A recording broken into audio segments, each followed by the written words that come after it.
लेकिन ये जल जल कहां से लाएंगे?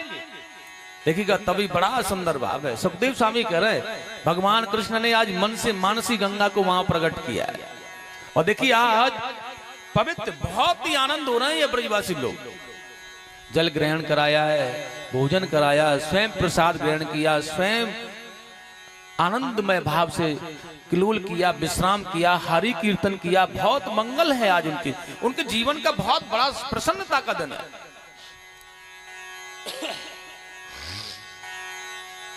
लेकिन भैया आज देवराज इंद्र को जब पता चला है ना, सुखदेव जी ने कहा कि इन ब्रजवासियों ने जो गाय चराते हैं ना, इन गोपों ने मेरी पूजा को न करके एक पर्वत, एक गिरिराज की पूजा की है। और देखिएगा आज प्रणतकालीन मेघों को भेज दिया उसने। बताओ ये नंद बाबा को बड़ा अहंकार हो गया है। ये अपने लाला के लिए मेरी पूजा को छोड़ दिया, एक छोटे से बच्चे की बात को मान करके सर्वोपरि कर रहा है। और जो बरसों से चली आ रही जो मेरी पूजा है ना, बताओ ये पूजा को नहीं कर रहा है मेरी को। आज मैं इन लोगों को ना दंड अवश्य दूंगा। और देखिए प्रणतकालीन मेघों को बुला करके आदेश कर दिया है, ये ब्रजमंडल में जाकर के ना इतना जल बरसाओ, इतना जल बरसाओ, इतना जल बरसाओ कि सारे जो ब्रजवासी हैं ना ये जल में जाकर के डूब जाएं। और एक बात और है, ये नंद और इसका जो लाला कृष्ण है ना, ये बिल्कुल भी जलमग्न हो जाएं और समुद्र में जाकर के मिल जाए, इतना जल बरसाओ। और साथियों, इंद्र का आदेश पाकर के प्रणतकालीन मेघ गरज गरज करके ब्रजमंडल की ओर जा रहा है। अब एक बात और है, जब कभी बादल सा होकर के आता है ना हमारी तरफ, तो ऐसा लगता, उसका निर्णय हम स्वयं कर लेते हैं। बहुत खतरनाक, बहुत भयानक बादल आ रहा है भैया, बहुत कड़ी वर्षा होगी, बहुत न जाने क्या होगा। अब ऐसे ही ये प्रणतकालीन मेघों की, यहाँ तो 1-2 घंटे जल बरसता है ना तो हाहाकार मच जाता है। लेकिन ये प्रणतकालीन मेघों का भारी भंडार चला रहा है और ब्रजवासी लोग देख रहे हैं कि अंधकार का साम्राज्य करता हुआ आ रहा है। और ऐसा लग रहा है कि अवश्य ही हमारे भगवान इंद्र है ना, ये रूठ गए हैं, ये रूठ गए हमसे अवश्य ही। और इसलिए भैया आज वह नंद माने गोप के पास में आए हैं। सारे ग्वालवाल गोप नंद बाबा नामक गोप के पास आए और कह रहे हैं हमने कहा था पहले तुमसे मान जाओ, हमारी बात तुम नहीं माने।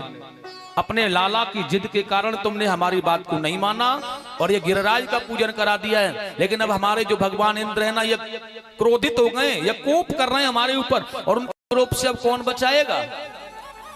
सज्जनों, उसी पल जो नंद बाबा से ये बात कर रहे हैं ना गोप, वही ग्वाल वालों ने जाकर कन्हैया को कहा कि तुम्हारे बाबा से ना बहुत ज्यादा बहस कर रहे हैं ये लोग। उसी समय भगवान कृष्ण दौड़े दौड़े आए और गोपों से कहा, हमने कहा था ना कि तुम्हें कोई भी कष्ट होगा तो हमारी जिम्मेदारी होगी, चिंता करने की बात नहीं है, अगर भयभीत भी होने की आवश्यकता नहीं है तुम लोगों को, क्योंकि तुम्हें बचाने वाला तुम्हारा भगवान है। तुम्हें अब किसी पर परासक्त होने की आवश्यकता नहीं है। गोपों ने कहा तेरा भगवान कैसे बचाएगा भाई? कन्हैया जी ने कहा चलो मेरे साथ। और देखिए आज भगवान गिरिराज जी की शरण में आ गए और कन्हैया से ये लोग कह रहे हैं ये जब पर्वत है, ये पहाड़ या पर्वत कैसे रक्षा करेगा हमारी? ठाकुर जी ने कहा सुनो, अपनी सुरक्षा के लिए और अपने लिए कुछ त्याग करना पड़ता है, इसलिए तुम लोग ना आर्त भाव से नेत्र बंद करके और अपने इष्ट को, अपने भगवान को मनाओ, आंखें बंद कर लो। और आंखें बंद करके ब्रजवासियों ने जैसे आज अपने भगवान गिरिराज जी को ध्यान से कहा है, प्रभु बहुत संकट आ गया है, आप इस संकट से हमें निकालें। तो देखिए सुखदेव स्वामी कह रहे हैं कि आज वह ब्रजवासियों ने जब नेत्रों को खोल करके देखा है ना, तो वही नन्हा सा बालक 7 वर्षीय कृष्ण अपने उंगली के नख पर गिरिराज को उठाए हुए हैं। और भगवान कह रहे हैं गोप ग्वालों से सुनो, अपना धन धान्य सर्वस्व लेकर के इसके नीचे आ जाओ। अब बड़ा डर लग रहा है इन ब्रजवासियों को, बताओ छोटा सा बालक और उसका नख, और वह भी इतना विशाल पर्वत। अब तो किसी को विश्वास नहीं हो रहा कि यह वाकई में सच है क्या, ऐसा हो सकता है क्या। और अंदर जाने से बड़ा भय लग रहा है, अंदर जाने की हिम्मत किसी की नहीं पड़ रही है। ऐसा ना हो कि भैया यहां से संकट टला और यहां आ गया। भगवान कृष्ण कह रहे हैं घबराओ मत, मैं कह रहा हूं ना, मेरे पास में आ जाओ, अपना धन धान्य बैल बछड़े गाय पुत्र सर्वस्व लेकर के इसके नीचे आ जाओ। 7 कोस का विशाल गिरिराज है, 7 वर्ष के ही नन्हे से कृष्ण हैं और अपनी उंगली पर धारण किए हुए हैं सज्जनों आज उस पर्वत को। तो यशोदा मैया गई है सबसे पहले, नंद बाबा गोप ग्वाल बैल बछड़े सबको इसके नीचे कर लिया। भगवान ने आदेश किया है वासुक सर्प को, सुनो, जितना बड़ा यह पर्वत है ना, इसके आधार से, क्योंकि पर्वत जहां से उठाया है वहां अवश्य ही गड्ढा बनेगा। कोई वस्तु कहीं से उठाई जाए तो वहां गड्ढा तो अवश्य बनना। भगवान ने कहा इसके चारों ओर ऐसी मेड़ लगा दो जिससे कि एक भी बूंद जल खिसक करके इसके अंदर ना आ पाए। और देखिए आज यह भगवान का जो शेष है, इसने ऐसे चारों ओर से उसे घेर रखा है। और इसके बाद में भगवान ने आदेश किया है अगस्त्य मुनि को विनम्र भाव से, आप प्रभु जितना जल पीना है आकर के पी लो। बैठे हुए समुद्र को सोख जाने वाले पल मात्र में ऐसे महामुनि अगस्त्य आज उसी पर्वत पर विराजमान है। उसके बाद में भगवान ने सुदर्शन को आदेश किया है भैया अब तेरी जरूरत पड़ गई है, तू भी जा। और देखिए उसे आदेश कर दिया है, अगस्त्य मुनि के पान करने पर जल अगर बच रहा होता है, उनसे एक भी बूंद टपक करके नीचे जा रही होती है ना, तो उसे जला करके अपनी अग्नि से नष्ट कर दो। इस इंद्र का जो अहंकार है ना, मैं नहीं चाहता हूं कि ब्रजवासियों के पवित्र मन पर एक भी बूंद जल की पड़े, नष्ट कर दो सबको। ब्रजवासी बड़े आनंद में है, जल वर्षा हो रही है, लेकिन अगस्त्य मुनि उसे पान करते जा रहे हैं। साथियों वह सुदर्शन भी लगाए, चारों ओर तेज गति के साथ दौड़ रहा है, एक भी बूंद ब्रज पर नहीं गिरनी चाहिए। और यह 1-2 दिन निकल गया है ना आज। अब उन्हें लगाए ब्रजवासियों को कि बड़ी सांत्वना है, यहाँ तो बड़ा आराम है, कुछ भी नहीं है, सब ठीक है। तो देखिए अब बड़े प्रेम से भगवान ने देखा कि संकट से निकले मेरे ब्रजवासी लोग, इन्हें संकट से उभरे हैं, तो थोड़ा सा प्रसन्न कर लूं इनको। तो आज कन्हैया ने मुरली लेकर के बजाना प्रारंभ किया। और जैसे कन्हैया ने मुरली लेकर के बजाना प्रारंभ किया है साथियों, वहीं उसी पल गोपियाओं ने उसे रोक दिया, नहीं मुरली न बजा माधव, मुरली न बजा। भगवान ने कहा हुआ कमाल की बात है, जैसे मुरली के स्वर को सुनने के लिए तुम लोग अपने घर का भोजन छोड़ देती थी, अपना गृह कार्य छोड़ देती थी, गाय चारा छोड़ देती थी, बछड़े दूध पीना छोड़ देते हैं, आज उस मुरली को सुनने से मना क्यों कर रहे हो? लोग बड़े प्रेम से कह रहे हैं ब्रजवासी, माधव हम जानते हैं कि तुम्हारी मुरली आनंद भरी है, केवल तुम्हारी मुरली का अगर कोई रसपान करता है तो उसे भूख प्यास तृष्णा यह सताती नहीं है गोविंद, लेकिन हमें डर लग रहा है। किस बात का? जिस प्रकार तुम्हारी मुरली को सुन करके हम पिघल जाते हैं, हम बिल्कुल सर्वस्व छोड़ देते हैं, हमें डर इस बात का लग रहा है कि तुम्हारी इस मुरली को सुन करके कहीं यह पर्वत पिघलने लगा तो हम तो इसी के नीचे दब करके मर जाएंगे। जैसे तैसे तो रक्षा हुई हमारी, और फिर अगर यह पर्वत ऊपर से पिघलने लगा तो फिर तो मरना ही होगा। कन्हैया जी ने देखा ब्रजवासियों का भोलापन, हुआ कैसे हैं ये, बड़े भोले हैं। ठाकुर जी ने कहा चिंता मत करो, बिल्कुल भी ऐसा नहीं होने वाला, ऐसा नहीं होगा। भगवान है ना इतना कठोर है, केवल मेरी मुरली नहीं, अगर किसी भी प्रकार से अगर तुम्हारी रक्षा का दायित्व उसके ऊपर है ना तो यह पिघल नहीं सकता है, तुम्हारी रक्षा करेगा। कन्हैया से ब्रजवासियों ने कहा तो भैया ठीक है तेरी मर्जी, बजा ले मुरली। मैया यशोदा कहने लगी लेकिन सोच समझ के बजाइयो लाला, ऐसा न है जाए कि कहीं तेरी बूढ़ी मैया तेरे बूढ़े बाबा हैं ब्रजवासी, इनको जो विश्वास तेरे ऊपर है वह टूट ना जाए। और बड़े प्यार बड़े आनंद के साथ में देखिएगा अब 1-2 दिन हो गया है ना, तो बस मैया यशोदा को लगा कि संकट तो टल गया। और सुनो, संकट को मेरे छोटे से लाला ने टल दिया, और अब प्रेम उमड़ा। जब संकट टल गया ना, तो प्रेम किस बात का उमड़ा पता है? और वो ब्रजवासियों से कहने लगी, क्यों रे तुमको बिल्कुल भी ना दिखे। ब्रजवासियों ने कहा, मैया कहा बात है गई, अरे पर्वत को उठाए भयो कई दिन है गए, थोड़ी सी शर्म तो करो तुम लोग। अरे भैया, जब मेरो अकेलो लाला या पर्वत को उठा सके तो क्या तुम लोग ना उठा पाओगे? अरे अपनी अपनी लाठियां लगाओ। अरे उसकी उंगली है, तुम लाठियां लगा दो। भगवान कन्हैया कह रहे हैं, मैया ये तेरो भगवान, हमारा जो भगवान है ना, ये बहुत ज्यादा लाठियों से डंडों से प्रसन्न नहीं होता है, ये तो बस ऐसे ही भाव से प्रसन्न होता है। लेकिन यशोदा मैया कहाँ मानने वाली है, तू ऐसे ही कहता रहेगा, मुझे पता है तू थक गया है, तुझे मुझे माखन भी खिलाना है और थोड़ा भूख भी लगी होगी कन्हैया, और तू जिद मत कर, जो मैं कह रही हूँ वही काम कर। ग्वाल वालों को गुस्सा आ गया थोड़ा सा, मैया बड़ी अपने लाला को लेकर के बैठी है, इसलिए कह दिया मना कर दे, इससे ना उठाए, निकाल दे अपनी उंगली, हम अपनी लाठियां लगा देंगे। अब भगवान ने कहा, ये मैया तो ऐसे मानने वाली नहीं है, अब इसे थोड़ी सी लीला दिखाई दी जाए। बड़े प्यार से कह रही है मैया यशोदा, ग्वाल वालो डंडे निकालो अपने। और नंद बाबा को कहा, तो मैं भी बिल्कुल भी शर्म नहीं लग रही है। अरे आपका छोटा सा लाला कितना 7 वर्ष का है, इतने विशाल पर्वत को उठाए हुए, अरे थोड़ा सहारा दो इसे। और कितना सुंदर भाव है माता यशोदा रानी का। अब लकुटी ले ले हाथ श्याम को, दे दो तनक सहारो। अब लकुटी ले लो हाथ श्याम को, दे दो तनक सहारो। अरे ओ ब्रजवासियों, ऐसे देखते रहोगे, थोड़ा सहारा तो लगाओ भैया।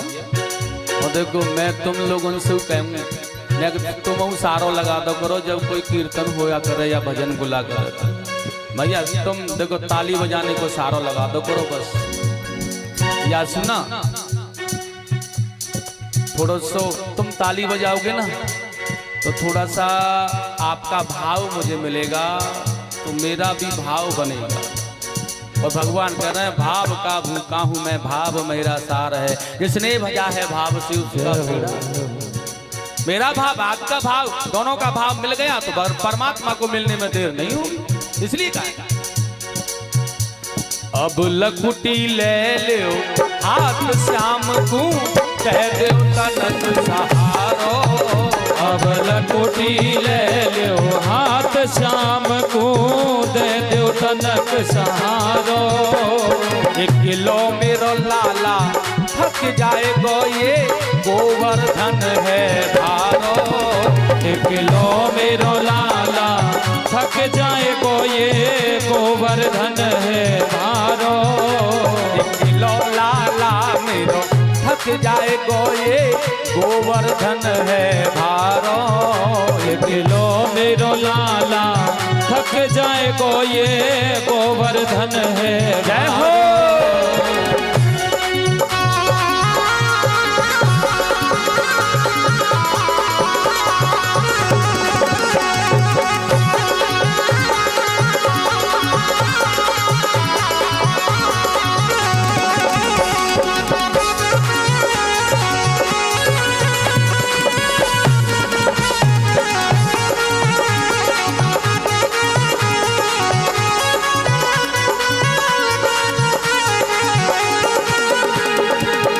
मैया यशोदा कर रही है, ब्रजवासियों, गोवर्धन लकुटी पैतानो, गोवर्धन लकुटी पैतानो। बाल बाल कह रहे हैं, मैया तेरो लाला ना मान लो। ये मैया कह रही हैं, तुम काहू की कही मती मानो, तुम काहू की कही मती मानो, तुम काहू की कही मती मानो, तुम काहू की कही मती मानो। और सुनो, अब तक जो माखन, अब तक जो माखन खायो है तुम बाकी शक्ति निकारो।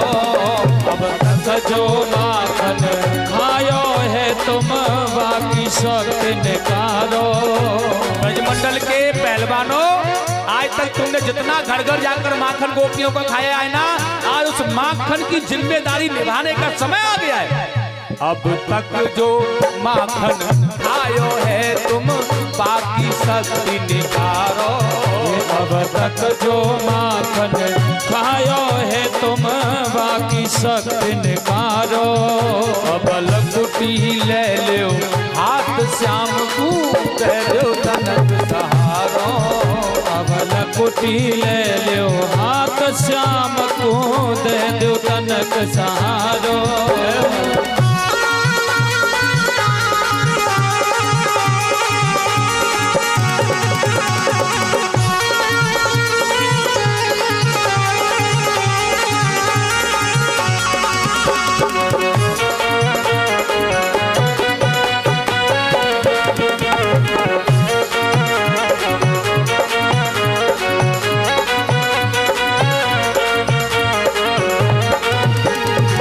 फिर क्या हुआ? वालों ने लकुटी लगाई है, वालों ने लकुटी लगाई है। यशोदा मैया हरसाई है, यशोदा मैया हरसाई है। यशोदा मैया हरसाई है, और यशोदा मैया हरसाई है। उंगली पे गोबर धन लेकर, उंगली पे गोबर धन लेकर वहाँ ठाड़ो बंसी पारो।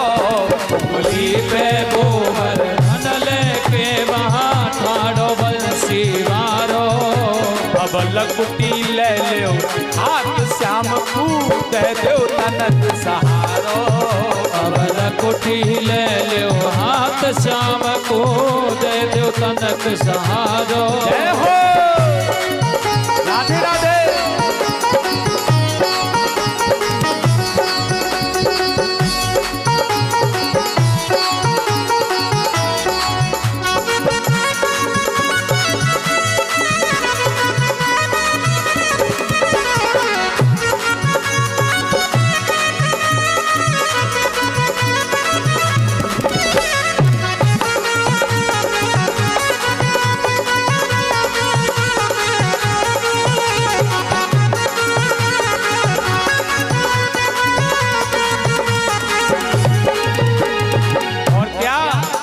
जंगल में मंगल छाए रहे, जंगल में मंगल छाए रहे।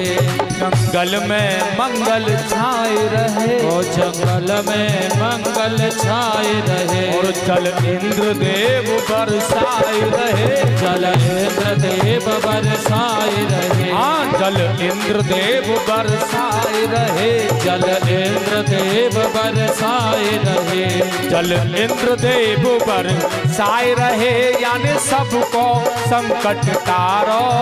जल इंद्र देव बरसाए रहे, जाने सबको संकट तारो।